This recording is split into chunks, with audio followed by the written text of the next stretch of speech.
Για 2 αιώνες, στους αγώνες του έθνους και στις παγκόσμιες σειράξεις που διαμόρφωσαν την καθημερινότητα του 21ου αιώνα, οι Κερινιώτες ήταν πάντοτε εκεί. Στην Ελληνική Επανάσταση το 1821, στην Κρητική Επανάσταση το 1896 και τον Ελληνοτουρκικό Πόλεμο το 1897, στους Βαλκανικούς πολέμους του 1912 και 1913, στον Πρώτο Παγκόσμιο Πόλεμο το 1914, στη Μικρασιατική Εκστρατεία και καταστροφή του 1922, οι Κερινιώτες, μια φούχτα φτωχών ανθρώπων, ήταν πάντοτε εκεί, έμεσα ή άμεσα, δίνοντας το παρόν τους.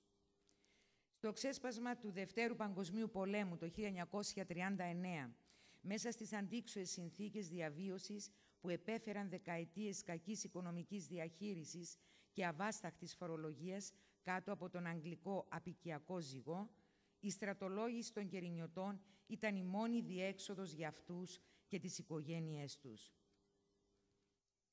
20.000 Κύπροι, άνδρες και γυναίκες, Έλληνες, Τούρκοι, Μαρονίτες, Λατίνοι και Αρμένοι κατατάχθηκαν στο Κυπριακό Σύνταγμα και στην Άφη. Άλλες 10.000 Κύπροι, οικονομικοί μετανάστες και φοιτητές στρατολογήθηκαν στην Ελλάδα, την Αγγλία, την Αμερική, την Αυστραλία. Ανάμεσά τους, πάντοτε και Κερινιώτες. Πολέμησαν ενάντια στον ναζισμό και τον φασισμό για την ελευθερία και τη δημοκρατία. Αντιστάθηκαν στην ακραία μορφή του απικισμού, του ρατσισμού, της υποβάθμισης του ανθρώπινου γένους, την βιομηχανοποίηση του θανάτου στα ναζιστικά στρατόπεδα συγκεντρώσεως. Πολέμησαν για το δικαίωμα του πολιτικού σώματος να αποφασίζει αυτό για τη μοίρα του. Πολέμησαν γιατί οι Άγγλοι τους υποσχέθηκαν ελευθερία, μόνο για να ανακαλέσουν αργότερα και πίσω από κλειστές πόρτες να συμφωνήσουν άλλα με εχθρούς και φίλους. 100 Κερινιώτες κατατάχθηκαν στο Κυπριακό Σύνταγμα, 27 από αυτούς Τουρκοκύπριοι. Οι Κερινιώτες βρέθηκαν στο αλβανικό μέτωπο, διέσχισαν τις Ιταλικές Άλπεις, την έρημο της Σαχάρας, πέρασαν κακουχίες, πείνα και δίψα και κάποιοι από αυτούς δεν επέστρεψαν ποτέ πίσω στις οικογένειές τους. Απεβίωσαν στις μάχες ή εκτελέστηκαν από τους Γερμανούς στα στρατόπεδα αιχμαλώτων πολέμου, ακόμη και στα στρατόπεδα συγκεντρώσεων. Κάποιοι από αυτούς ίσως μείνουν πάντοτε άγνωστοι, αφανείς και ανώνυμοι ήρωες της πόλης μας. Ξέρουμε όμως για 5 Ελληνοκύπριους που δεν γύρισαν ποτέ πίσω στην πόλη τους και τις οικογένειές τους. Δεν γύρισαν οι αδελφοί Ροδίων και Μιλτιάδης Γεωργιάδης, του Προκόπη Γεωργιάδη από τη Λεμεσό και της Θέκλας Χατσιγιόρκη, εκμητρός στο γένος Κυρικίτσου από την Κερίνια. Γεννήθηκαν στη Λεμεσό, ο πρώτος στις 17 Μαρτίου 1917 και ο δεύτερος στις 30 Ιουνίου 1918.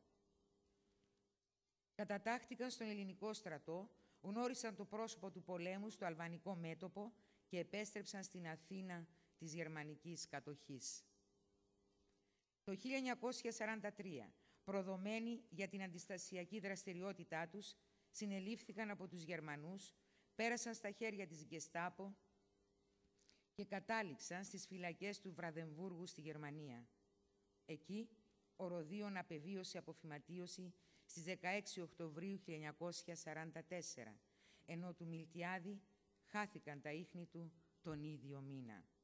Πιστεύετε πως και αυτός απεβίωσε αποφυματίωση. Ούτε ο Πετρής Πατσαλίδης επέστρεψε στην Κερίνια. Γιος του Γιάννη Πατσαλίδη και της Ιουλιανής Παναγή, γεννήθηκε στις 21 Αυγούστου 1900. Στα 39 του χρόνια κατατάχθηκε στο Κυπριακό Σύνταγμα, ενώ είχε υπηρετήσει εθελοντής και στον Πρώτο Παγκόσμιο Πόλεμο.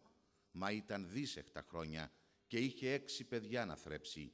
Η κατάταξη του στο Κυπριακό Σύνταγμα ήταν η μόνη επιλογή. Συνελήφθηκε από τους Γερμανούς και φυλακίστηκε σε στρατόπεδο αιχμαλώτων πολέμου.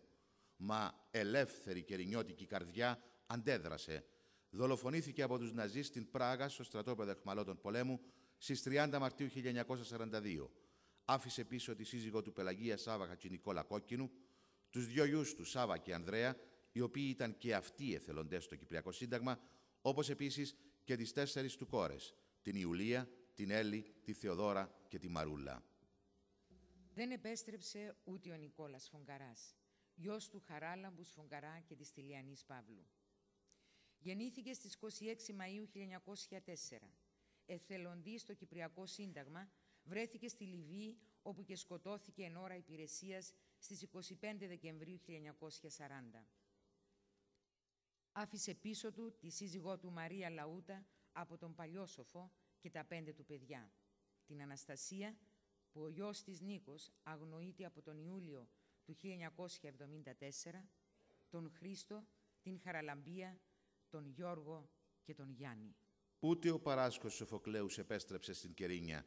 Γιος του Σοφοκλή Χατζηπαρασκευά και της Φανούς Χατζηχαραλάμπου Λεμεσανού, γεννήθηκε το 1910 και εθελοντής στο Κυπριακό Σύνταγμα, σκοτώθηκε εν ώρα υπηρεσίας στις 4 Νοεμβρίου του 1940 στη Λιβύη. Άφησε πίσω τη σύζυγό του Ξανθήπη Χαράλαμπου Κυπριανού από τη Λάπιθο και την κόρη του Τασούλα. Πεσόντες κατά τον Δεύτερο Παγκόσμιο Πόλεμο. Ροδίων Προκόπη Γεωργιάδη. Μιλτιάδης Προκόπη Γεωργιάδη. Πέτρος Γιάννη Πατσαλίδη. Νικόλας Χαράλαμπους Φογκαράς. Παράσχος Σοφοκλή Σοφοκλέους. Παρακαλώ την Δήμαρχο, όπως προσέλθει στο βήμα, για να δώσει τις τιμητικές πλακέτες στους Κύπρο Μυράνθη, Πέτρο Χατζηχριστοδούλου, Γιώργος Φογκαρά, Τασούλα Φιούρη,